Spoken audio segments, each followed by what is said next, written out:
Selamat hari Minggu. Saudara yang terkasih, tidak jarang ada orang Kristen yang menganggap bahwa kekristenan adalah agama yang menjanjikan banyak berkat, baik itu materi maupun non-materi. Bahwa segala yang diinginkannya diyakini suatu saat nanti akan dikabulkan oleh Tuhan. Ada juga yang mengimani bahwa Tuhan akan senantiasa menghindarkan umatnya dari penderitaan hidup. Anggapan tersebut tidaklah salah, tetapi juga bisa dikatakan tidaklah sepenuhnya benar. Kita harus sadar bahwa menjadi orang Kristen juga harus siap dengan kondisi hidup yang tidak enak, jauh dari kata nyaman. Tidak jarang kita bukannya mendapatkan sesuatu, tetapi malah harus kehilangan sesuatu sebagai konsekuensi mengikut Tuhan. Oleh karena itu, menjadi seorang Kristen tidak akan selalu steril dari penderitaan. Justru dalam mengikut Kristus, kita tidak hanya sebatas mendapat banyak berkat darinya, tetapi juga diajak untuk menyangkal diri dan memikul salib. Oleh karena itu, marilah kita memasuki Minggu Prapaskah 2 ini dengan sebuah tekad dan penghayatan untuk mau mengikut Kristus dengan setia, apapun konsekuensinya dalam kehidupan ini. Ibadah Prapaskah kedua pada hari ini, Minggu 28 Februari 2021, akan dilayani oleh Bapak Pendeta Yoel Ang dari GKI Denpasar. Marilah kita berdiri dan menyanyikan nyanyian pembuka dari Kidung Jemaat 7, bait 1 sampai dengan 3, Bersyukurlah pada Tuhan.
Saudaraku yang terkasih, mari kita mengawali kebaktian kita pada hari ini dengan sebuah pengakuan bahwa pertolongan kita adalah dalam nama Tuhan yang menjadikan langit dan bumi, yang kasih setianya kekal untuk selama-lamanya.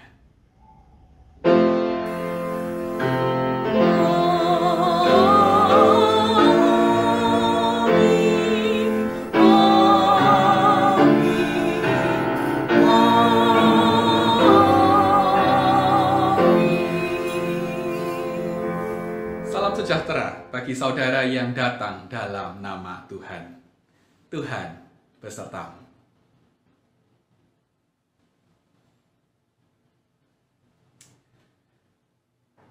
Saudaraku yang terkasih, pada kebaktian hari ini, hari Minggu 28 Februari 2021, kita akan menggumuli tema harga mengikut Yesus.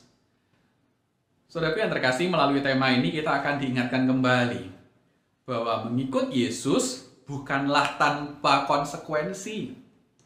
Mengikut Yesus juga bukanlah identik dengan berkelimpahan materi. Bahwa mengikut Yesus ada banyak harga yang harus kita bayar. Ada banyak hal yang mungkin harus kita alami dan lakukan, walaupun mungkin hal-hal itu tidak selalu enak untuk kita. Dan melalui ayat ini pula, kita akan diingatkan dan dimampukan kembali untuk menjadi pengikut Kristus yang konsisten dan setia.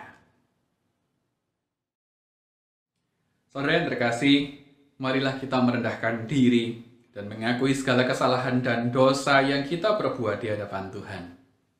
Mari kita berdoa. Tuhan, pada hari ini kami bersyukur kami boleh mengikuti kebaktian.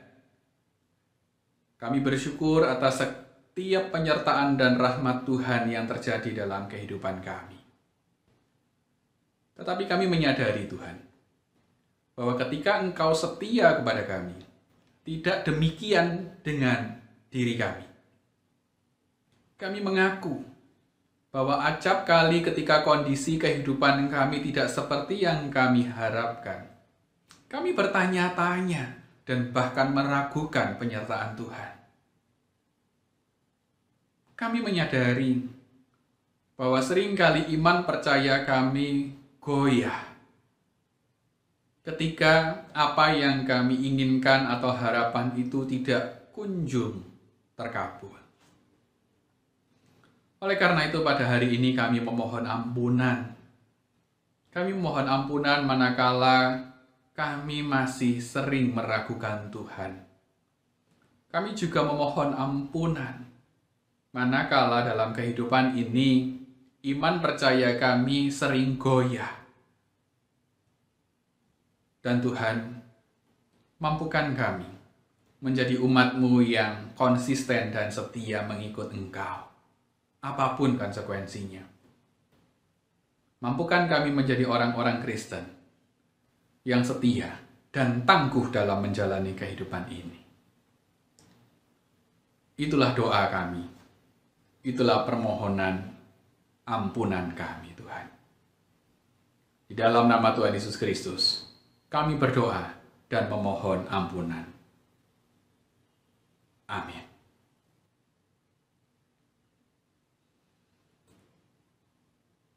Mari kita menyanyikan PKJ 166. Tenang dan sabarlah.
terkasih, sebagai pelayan Yesus Kristus, kami memberitakan bahwa pengampunan dosa telah berlaku dalam nama Bapa, Anak, dan Roh Kudus.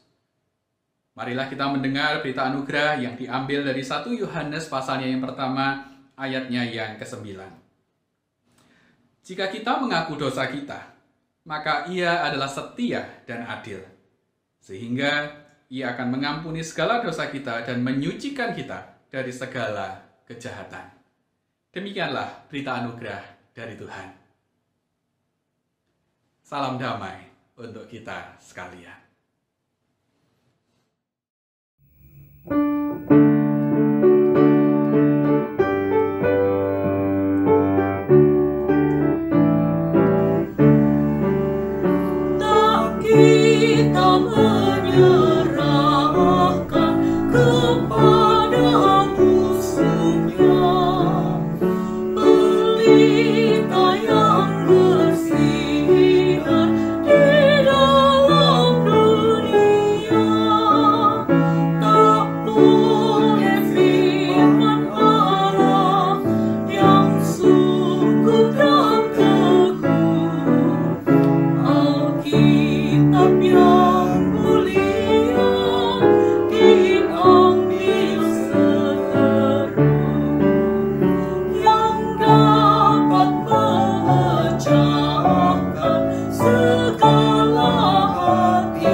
Mari saudara, sebelum kita membaca dan merenungkan firman Tuhan, mari kita berdoa. Tuhan, hari ini kami akan kembali membaca dan merenungkan firman-Mu. Dan biarlah melalui pembacaan dan perenungan kami pada hari ini, kami kembali boleh diingatkan bahwa untuk mengikut Tuhan ada konsekuensinya, ada harga yang harus kami bayar. Dan oleh karena itu, biarlah melalui perenungan firman pada pagi hari ini, kami dimampukan untuk menjadi pengikut Kristus yang konsisten dan setia.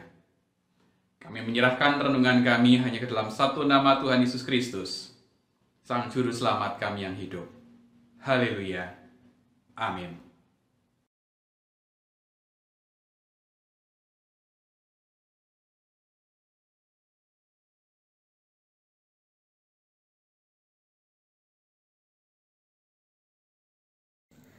Bacaan pertama diambil dari Kejadian 17 ayat 1-7 dan dilanjutkan dari ayat 15-16. Sunat sebagai tanda perjanjian Allah dengan Abraham. Ketika Abram berumur 99 tahun, maka Tuhan menampakkan diri kepada Abram dan berfirman kepadanya, "Akulah Allah yang Maha Kuasa, hiduplah di hadapanku dengan tidak bercela. Aku akan mengadakan perjanjian antara aku dan engkau, dan aku akan membuat engkau sangat banyak." Lalu sujudlah Abram, dan Allah berfirman kepadanya, "Dari pihakku, inilah perjanjianku dengan engkau. Engkau akan menjadi bapa sejumlah besar bangsa. Karena itu, namamu bukan lagi Abram, melainkan Abraham, karena engkau telah kutetapkan menjadi bapa sejumlah besar bangsa. Aku akan membuat engkau beranak cucu sangat banyak. Engkau akan kubuat menjadi bangsa-bangsa, dan daripadamu akan berasal raja-raja. Aku akan mengadakan perjanjian antara aku dan engkau, serta keturunanmu turun-temurun menjadi perjanjian yang kekal, supaya aku menjadi Allahmu dan Allah keturunanmu. Ayatnya yang ke-15 sampai 16. Selanjutnya, Allah berfirman kepada Abraham, tentang istrimu Sarai, janganlah engkau menyebut dia lagi Sarai, tetapi Sarah. Itulah namanya. Aku akan memberkatinya, dan daripadanya juga aku akan memberikan kepadamu seorang anak laki-laki. Bahkan aku akan memberkatinya sehingga ia menjadi ibu bangsa-bangsa. Raja-raja bangsa-bangsa akan lahir daripadanya.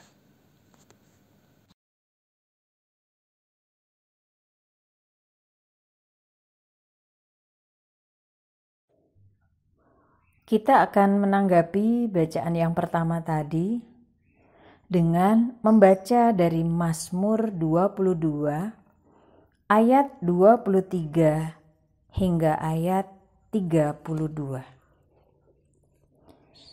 Aku akan memasyurkan namamu kepada saudara-saudaraku dan memuji-muji engkau di tengah-tengah jemaah. Kamu yang takut akan Tuhan, pujilah dia, hai segenap anak cucu Yakub.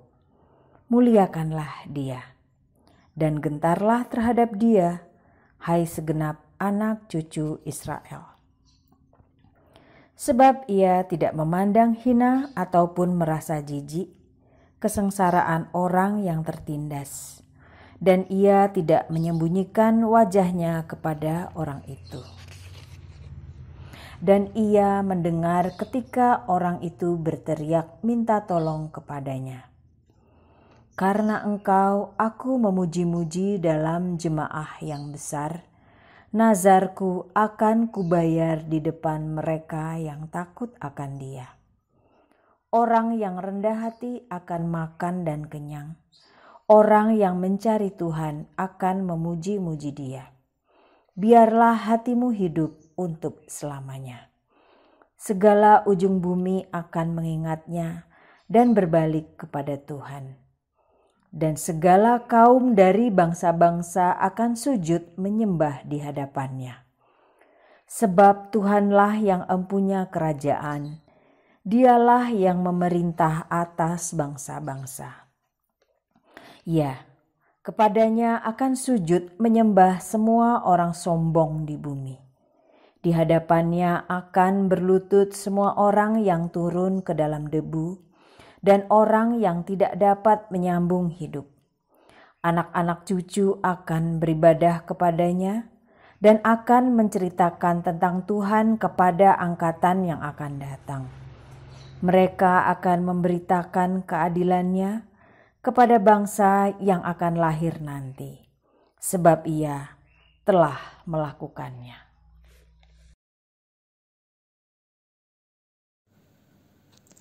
Bacaan kedua diambil dari Roma 4 ayatnya yang ke-13 sampai ke-25.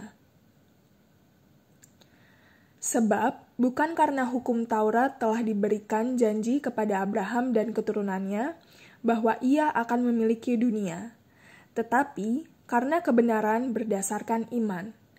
Sebab jika mereka yang mengharapkannya dari hukum Taurat menerima bagian yang dijanjikan Allah, maka sia-sialah iman dan batalah janji itu.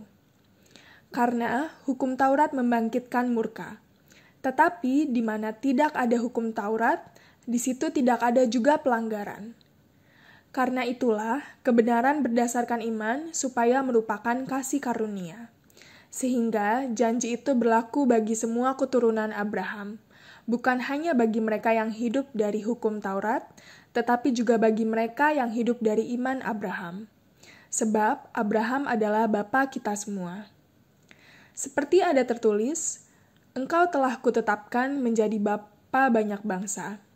Di hadapan Allah yang kepadanya ia percaya, yaitu Allah yang menghidupkan orang mati dan yang menjadikan dengan firman-Nya apa yang tidak ada menjadi ada. Sebab, sekalipun tidak ada dasar untuk berharap, namun Abraham berharap juga dan percaya bahwa ia akan menjadi bapa banyak bangsa.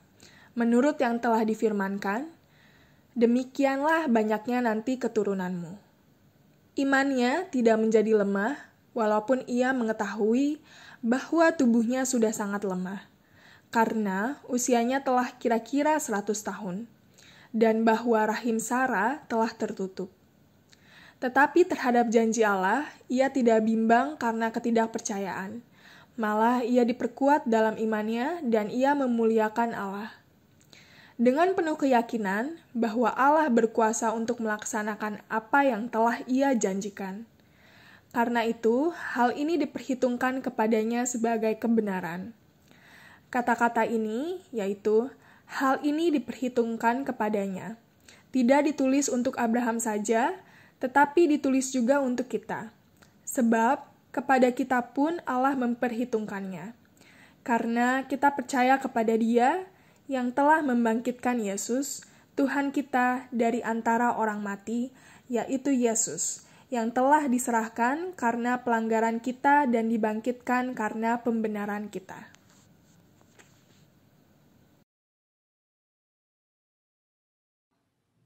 Saudaraku, bacaan kita pada hari ini diambil dari Injil Yesus Kristus menurut Markus. Pasalnya yang ke-8, ayatnya yang ke-31 sampai 38. Demikian. Kemudian mulailah Yesus mengajarkan kepada mereka bahwa anak manusia harus menanggung banyak penderitaan dan ditolak oleh tua-tua, imam-imam kepala, dan ahli-ahli Taurat, lalu dibunuh dan bangkit sesudah 3 hari. Hal ini dikatakannya dengan terus terang, tetapi Petrus menarik Yesus ke samping dan menegur dia. Maka berpalinglah Yesus dan sambil memandang murid-muridnya, ia memarahi Petrus. Katanya, "Enyahlah iblis, sebab engkau bukan memikirkan apa yang dipikirkan Allah, melainkan apa yang dipikirkan manusia." Lalu Yesus memanggil orang banyak dan murid-muridnya dan berkata kepada mereka, "Setiap orang yang mau mengikut aku, ia harus menyangkal dirinya, memikul salibnya, dan mengikut aku. Karena siapa yang mau menyelamatkan nyawanya, ia akan kehilangan nyawanya. Tetapi barang siapa kehilangan nyawanya karena aku dan karena Injil, ia akan menyelamatkannya. Apa gunanya seorang memperoleh seluruh dunia, tetapi ia kehilangan nyawanya? Karena apakah yang dapat diberikannya sebagai ganti nyawanya? Sebab barang siapa malu karena aku, dan karena perkataanku di tengah-tengah angkatan yang tidak setia dan berdosa ini, Anak Manusia pun akan malu karena orang itu apabila ia datang kelak dalam kemuliaan Bapanya diiringi malaikat-malaikat kudus. Ya, demikianlah Injil Yesus Kristus. Yang berbahagia ialah mereka yang mendengarkan firman Allah, yang menghayatinya, dan yang melakukan dalam kehidupannya setiap hari. Hosiana.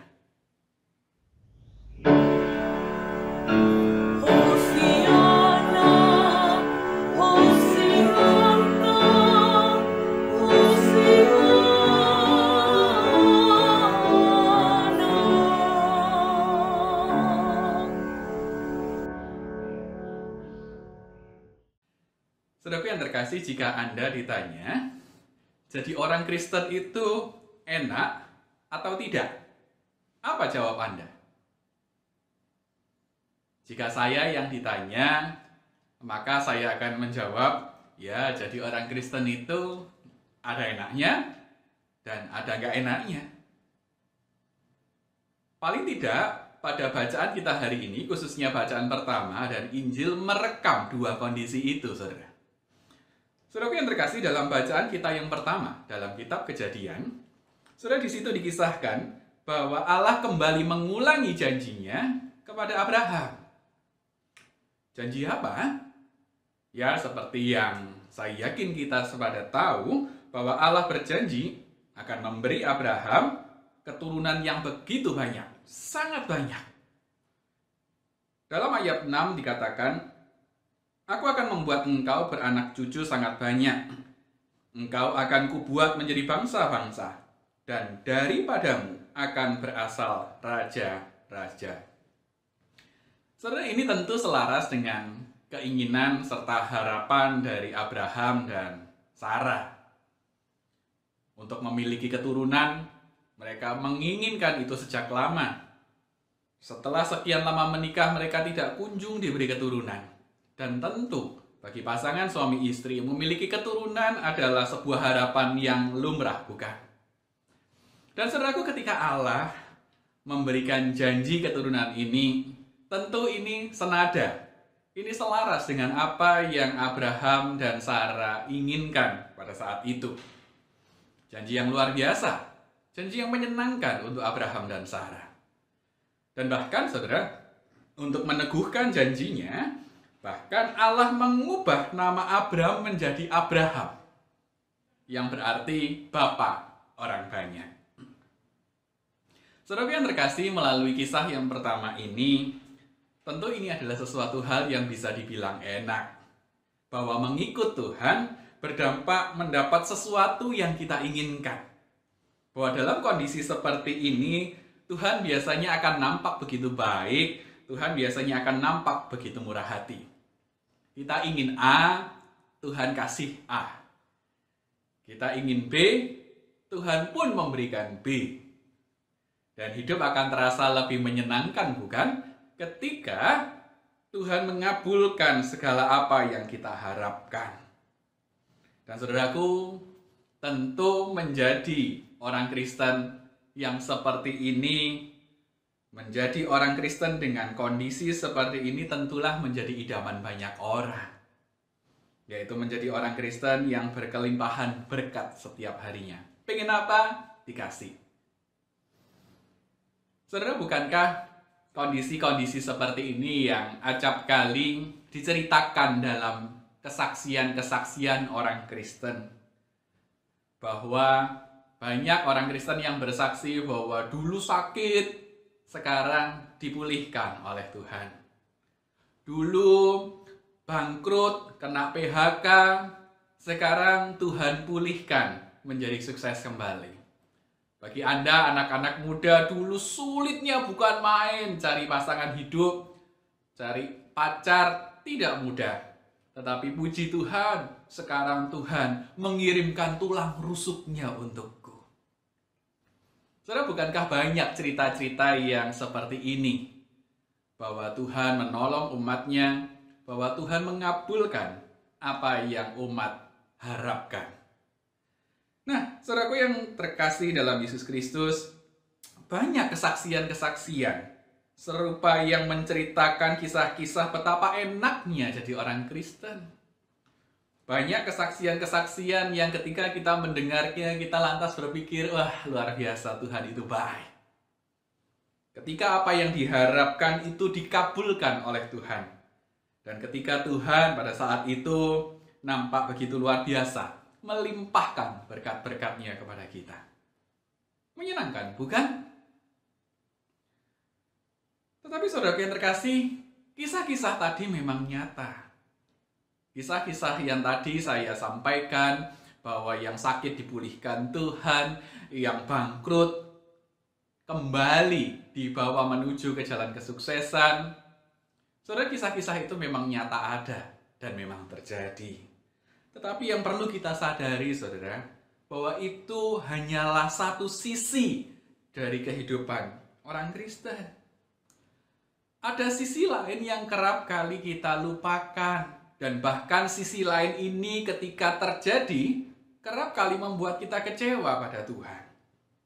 Apa sisi yang lain itu? Bahwa saudaraku, menjadi orang Kristen tidak selalu identik dengan mendapat berkat. Ya, ada titik tertentu Tuhan melimpahkan berkat-Nya kepada kita? Ya, ada kalanya Tuhan mengabulkan apa yang menjadi harapan kita. Tetapi saudara, bukankah kita harus mengakui dengan besar hati bahwa kehidupan tidak selalu menyajikan hal-hal yang menyenangkan itu? Bahwa Tuhan acap kali tidak mengabulkan apa yang menjadi harapan kita. Bahwa saudara, sekali lagi, menjadi orang Kristen tidak selalu identik dengan mendapat sesuatu. Tetapi juga ada kalanya kita harus kehilangan sesuatu. Dalam bacaan Injil kita pada hari ini, Yesus justru mengajak kita untuk melakukan sesuatu yang harus diakui. Itu tidak enak, saudara. Bahwa menjadi pengikut Kristus, Tuhan mengajak bahwa kita harus punya kesediaan untuk meninggalkan kenyamanan dalam kehidupan ini. Bagaimana kisahnya? Saudara, kisah ini dimulai dengan sebuah adegan bahwa Yesus menegur Petrus dengan keras. Dengan perkataan, "Enyahlah iblis." Wow. Ini adalah sebuah perkataan yang cukup keras, yang Yesus dalam Injil hanya pernah mengucapkannya 2 kali. Yang pertama ketika dia dicobai di padang gurun, dan yang diusir memang betul-betul adalah si jahat, iblis. Dan yang kedua, saudara, ini diucapkan Yesus kepada salah seorang muridnya, Petrus. Saudara, apa yang membuat Yesus nampak begitu marah kepada Petrus? Saudara, peristiwa ini dilatar belakangi oleh tindakan Petrus menarik Yesus ke samping dan menegurnya setelah Yesus menyatakan pada murid-muridnya bahwa ia harus ke Yerusalem untuk menderita, dibunuh, dan dibangkitkan pada hari yang ketiga. Saudara, dalam pikiran Petrus, saya bayangkan bahwa dia berharap Yesus harus tetap hidup untuk memimpin umat Yahudi saat itu mengalahkan penjajah Romawi. Karena jika Yesus mati, kacau rencana Petrus. Petrus sudah berencana untuk menggalang sebuah pergerakan yang dipimpin oleh Yesus. Nampaknya demikian sederhananya. Saudaraku yang terkasih, maksud Petrus sebetulnya baik, yaitu ingin menghindarkan Yesus dari penderitaan dan kematian. Tetapi sayangnya, saudara, apa yang dipikirkan Petrus ini bukan yang dipikirkan Allah. Apa yang dipikirkan Petrus saat itu tidak sesuai dengan apa yang dipikirkan Yesus. Petrus hanya memikirkan kenyamanannya pribadi dan kelompoknya saat itu. Petrus berpikir untuk kenyamanan dirinya sendiri. Ia menolak ide salib. Dan bagi Yesus, saudara, ketika ada seseorang yang menolak ide salib, ini identik dengan rencana iblis yang ingin menggagalkan karya keselamatan Tuhan kepada umat manusia. Dan saudara yang terkasih, dalam bacaan yang sama, selanjutnya Yesus menyatakan apa yang menjadi kehendaknya. Yesus menyatakan apa yang menjadi kehendaknya bagi kita yang hendak mengikut Dia. Dan saudara, di ayat 34 ada 2 prinsip, dan 2 prinsip ini satu paket, saudara, tidak boleh dipisah-pisah. Apa itu? Yang pertama adalah menyangkal diri. Saudara, menyangkal diri adalah sebuah kesediaan untuk tidak memprioritaskan keinginan diri sendiri. Lalu apa yang diprioritaskan? Ya tentu keinginan Allah, kepentingan Allah. Ini seperti nyanyian yang mungkin kita tahu, saudara. Hidupku bukannya aku lagi, tapi Yesus dalamku. Itu. Menjadi orang Kristen, orientasi hidupnya bukannya aku lagi, tetapi Tuhan. Inilah menyangkal diri. Bahwa saudara, untuk menjadi pengikut Kristus yang sejati, Tuhan meminta kita untuk menyangkal diri. Ini tidak enak. Bahwa dengan penyangkalan diri, kita membuka ruang untuk mengesampingkan keinginan kita yang biasanya itu enak, digantikan dengan keinginan ilahi atau Allah yang bisa jadi itu tidak enak buat kita. Dan yang kedua, saudara, selain menyangkal diri, prinsip yang kedua adalah memikul salib. Saudara, memikul salib adalah sebuah kesediaan untuk hidup tidak nyaman atau bahkan menderita. Saudara, ini adalah konsekuensi ketika kita melakukan penyangkalan diri. Bahwa biasanya ketika kita mengesampingkan keinginan kita, pasti muncul rasa tidak nyaman dan bahkan menderita, bukan? Menyangkal diri, memikul salib. Kalau mau dibungkus jadi satu dan disimpulkan, menyangkal diri dan memikul salib adalah dua hal yang gak enak. Memikul salib itu menderita, berat, saudara. Dan saudaraku, oleh karena itu, melalui bacaan-bacaan tadi, kita diingatkan. Kita kembali diingatkan bahwa menjadi orang Kristen, selain siap menerima yang enak-enak, tetapi juga harus siap dengan kondisi hidup yang tidak enak. Yang jauh dari kata nyaman. Tidak jarang, kita bukannya mendapat sesuatu, saudara, tetapi malah harus kehilangan sesuatu sebagai konsekuensi mengikut Tuhan. Minimal, kita harus siap kehilangan keinginan kita. Kita harus siap kehilangan ego kita ketika kita mengikut Tuhan. Dan digantikan dengan keinginan ilahi. Oleh karena itu, saudaraku, ada satu hal yang perlu kita ingat senantiasa. Bahwa menjadi seorang Kristen tidak selalu steril dari penderitaan. Dan saudara, kembali ke jawaban saya tadi di awal. Bahwa memang menjadi orang Kristen ada enaknya, tapi juga ada nggak enaknya. Ada kalanya menjadi seorang Kristen kita bersuka cita luar biasa. Karena Tuhan memberkati kita, Tuhan melimpahkan berkat-Nya kepada kita, dan bahkan Tuhan mengabulkan harapan-harapan kita. Tetapi juga ada kalanya ketika kita menjadi orang Kristen, ada kalanya kita harus menangis, bukan? Ada kalanya kita harus siap menyangkal diri dan bahkan menderita untuknya. Ya itulah yang terjadi. Itulah wajah kekristenan secara utuh dan menyeluruh. Bukan hanya satu sisi. Dan oleh karena itu, saudara, ketika kita menjadi pengikut Kristus, jadilah pengikut Kristus yang konsisten dan setia. Jangan hanya mengikut Tuhan ketika Tuhan mengabulkan keinginan dan harapan-harapan kita saja. Lalu ketika Dia tidak mengabulkannya, kita ngambek, kita marah, dan bahkan kita kecewa padanya. Jangan hanya berbangga diri menjadi orang Kristen berkat. Yang mana kita bangga menjadi orang Kristen ketika hidup kita berkelimpahan berkat.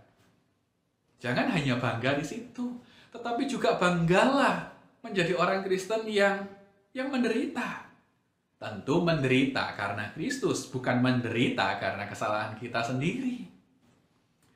Dan saudara, dengan wajah kekristenan yang utuh inilah, dan ketika kita menyadarinya, kita akan dimampukan untuk menjadi seorang Kristen sejati.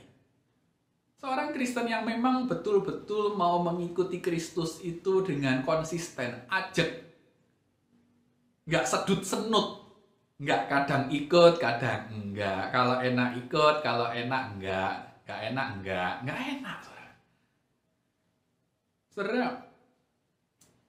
ini sama dengan yang disimbolkan oleh simbol terkuat kekristenan. Apa? Salib. Saudara, ketika kita melihat salib, coba bayangkan salib. Saudara, ketika melihat salib sebetulnya ada dua makna yang saling bertentangan sekaligus saling melengkapi satu sama lain. Bahwa saudara, melalui salib, di situ kita dapat melihat sukacita sekaligus penderitaan. Benar, bukan? Saudara, ketika kita melihat salib, kita melihat sukacita di dalamnya. Mengapa? Ya, Karena melalui pengorbanan Kristus di kayu salib, dosa kita ditebus. Dan karena dosa kita ditebus, kita beroleh keselamatan. Jaminan keselamatan. Menyenangkan bukan? Enak bukan? Tetapi saudara, di saat yang sama, ketika kita melihat salib, di situ kita juga bisa melihat penderitaan. Di situ kita bisa melihat penderitaan karena di situ Kristus Tuhan kita menyangkal dirinya habis-habisan. Darahnya terkucur di kayu salib dan pada akhirnya dia pun meregang nyawa. Enak? Enggak. Saudara, oleh karena itu ketika kita melihat salib, di situ tersimpan suasana sukacita sekaligus suasana menderita. Nah, sekali lagi, itulah wajah kekristenan.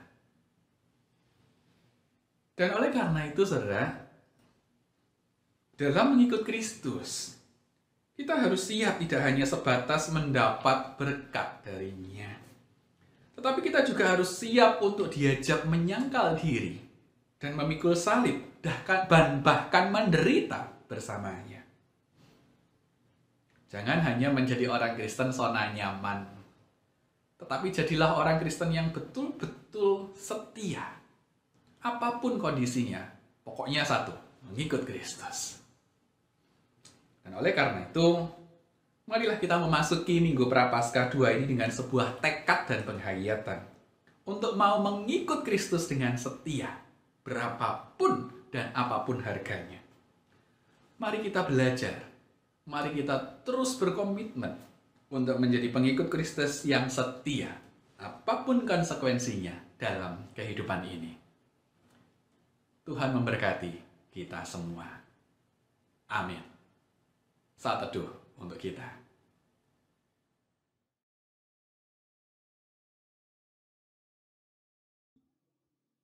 Bapak, Ibu, Saudara, saya undang berdiri. Dengan sikap tegap, marilah kita bersama dengan umat Allah di masa lalu, masa kini, dan masa depan. Mengingat pengakuan pada baptisan kita, menurut pengakuan iman rasuli demikian. Aku percaya kepada Allah, Bapa yang Maha Kuasa, Khalik langit dan bumi, dan kepada Yesus Kristus, anaknya yang tunggal Tuhan kita, yang dikandung dari Roh Kudus, lahir dari anak darah Maria, yang menderita sengsara di bawah pemerintahan Pontius Pilatus, disalibkan, mati dan dikuburkan, turun ke dalam kerajaan maut. Pada hari yang ketiga, bangkit pula dari antara orang mati, naik ke surga, duduk di sebelah kanan Allah, Bapa yang Maha Kuasa. Dan dari sana ia akan datang untuk menghakimi orang yang hidup dan yang mati. Aku percaya kepada Roh Kudus, gereja yang kudus dan am, persekutuan orang kudus, pengampunan dosa, kebangkitan orang mati, dan hidup yang kekal. Amin. Saudaraku yang terkasih, mari kita menaikkan doa-doa syafaat kita kepada Tuhan. Mari kita berdoa. Tuhan, di tengah segala yang terjadi dalam kehidupan ini, kami meyakini bahwa Engkau senantiasa ada bersama-sama dengan kami. Oleh karena itu pada saat ini kami hendak berdoa memohon penyertaan serta pertolongan Tuhan. Kami berdoa untuk pemerintah pusat dan juga untuk pemerintah daerah. Biarlah kiranya Engkau yang tetap memberkati pemimpin-pemimpin kami. Mampukan mereka bertugas dengan baik, dan biarlah melalui kepemimpinan mereka, negara ini, daerah ini, boleh dibangun dengan baik. Pakai mereka menjadi saluran berkat-Mu, dan biarlah kiranya melalui mereka, kasih-Mu boleh diwujud nyatakan. Kami berdoa juga untuk penanganan banjir di beberapa daerah, khususnya di Jakarta. Kami juga berdoa untuk penanganan pandemi COVID-19, Tuhan. di mana pemerintah juga terus berupaya untuk melakukan vaksinasi. Engkau yang lancarkan setiap usaha yang dilakukan oleh pemerintah kami. Dan biarlah setiap bencana alam, banjir, dan bahkan vaksinasi untuk mengakhiri pandemi ini boleh segera terlaksana dan terwujud dengan sempurna. Tuhan yang berkati segala prosesnya. Tidak lupa juga kami membawa dalam doa untuk GKI Pengadilan Bogor. Engkau yang berkati majelis jemaatnya, pendeta-pendeta dan penatua-penatuanya, Tuhan urapi dengan kuasa-Mu. Dan biarlah melalui mereka GKI Pengadilan dapat terus berkarya dan menjadi berkat untuk jemaat dan masyarakat. Berkati juga pelayanan-pelayanan GKI Pengadilan di masa-masa pandemi ini. Biarlah di masa pandemi ini, karya layanan kami tetap terus boleh senantiasa berjalan dan tetap menjadi berkat untuk sesama. Termasuk juga untuk pelayanan di Bakal Pos GKI Taman Yasmin, untuk pengurus, untuk segenap panitia dan aktivis di Bakal Pos ini. Engkau juga yang menyertai dan memampukan mereka melayani dengan baik.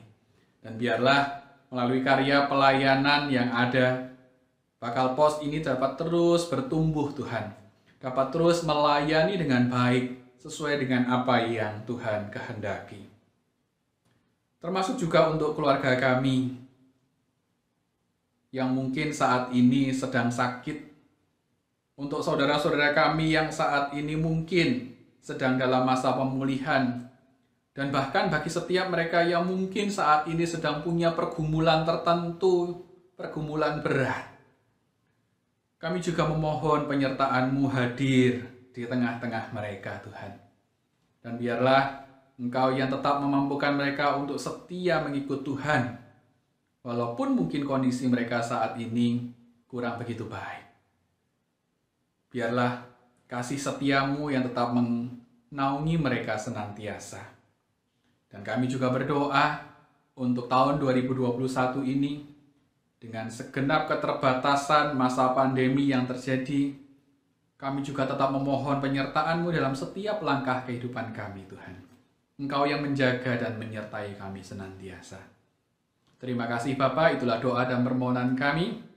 Dan kami naikkan seluruh doa dan permohonan ini di dalam satu nama Tuhan Yesus Kristus, Tuhan yang pernah mengajar kami berdoa. Bapa kami yang ada di surga, dikuduskanlah nama-Mu. Datanglah kerajaan-Mu, jadilah kehendak-Mu di bumi seperti di surga. Berikanlah kami pada hari ini makanan kami yang secukupnya. Dan ampunilah kesalahan kami, seperti kami juga mengampuni orang yang bersalah kepada kami. Dan janganlah membawa kami ke dalam pencobaan, tetapi lepaskanlah kami daripada yang jahat.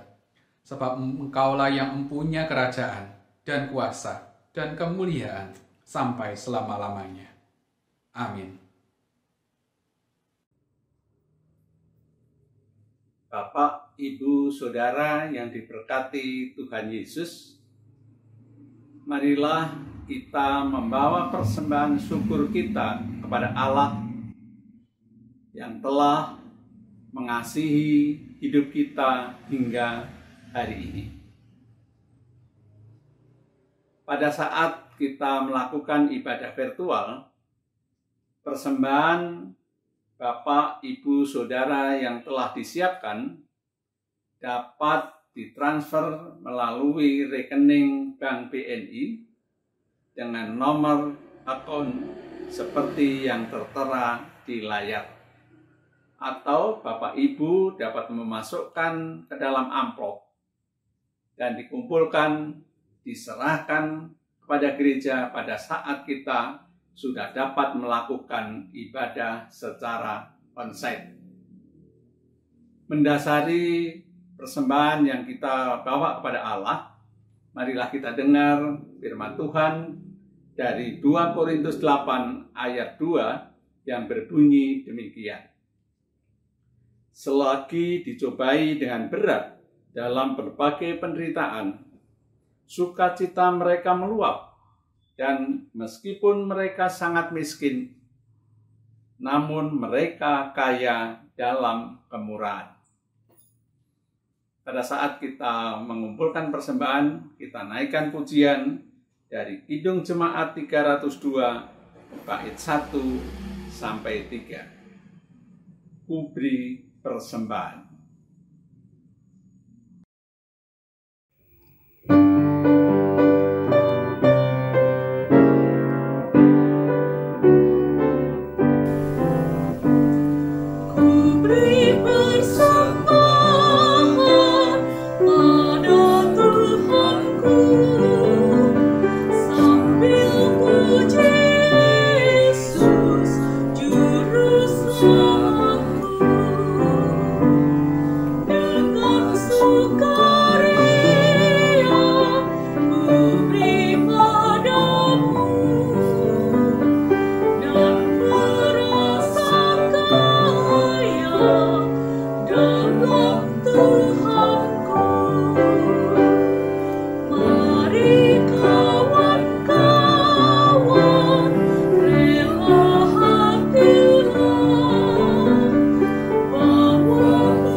Mari kita serahkan persembahan kita kepada Allah di dalam doa.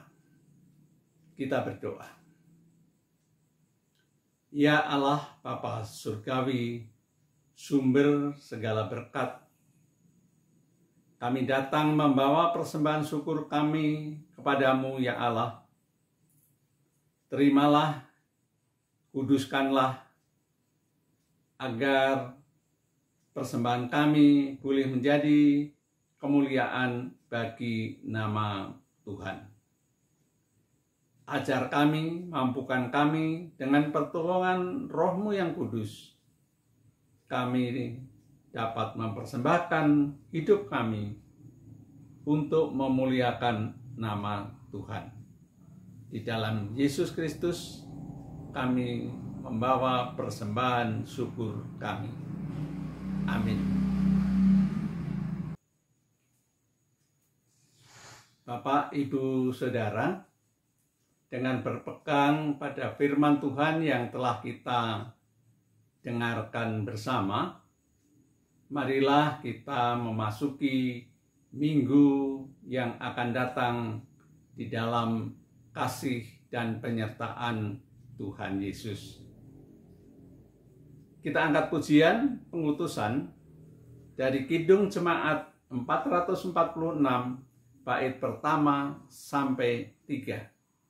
Setialah.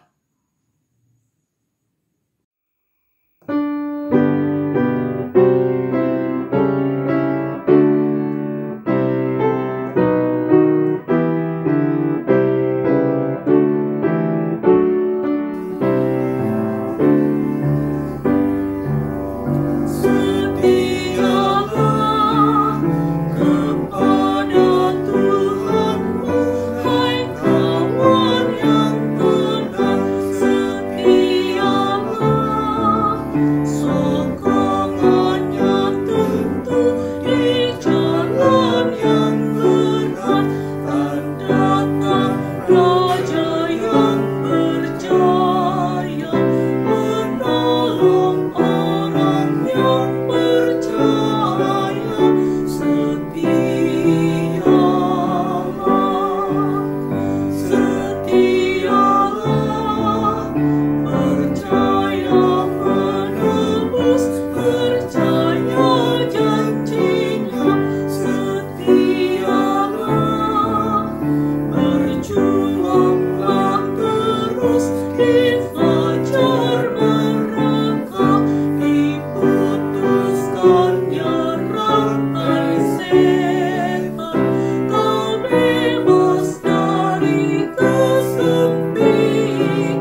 Saudaraku yang terkasih, sekarang arahkanlah hatimu kepada Tuhan.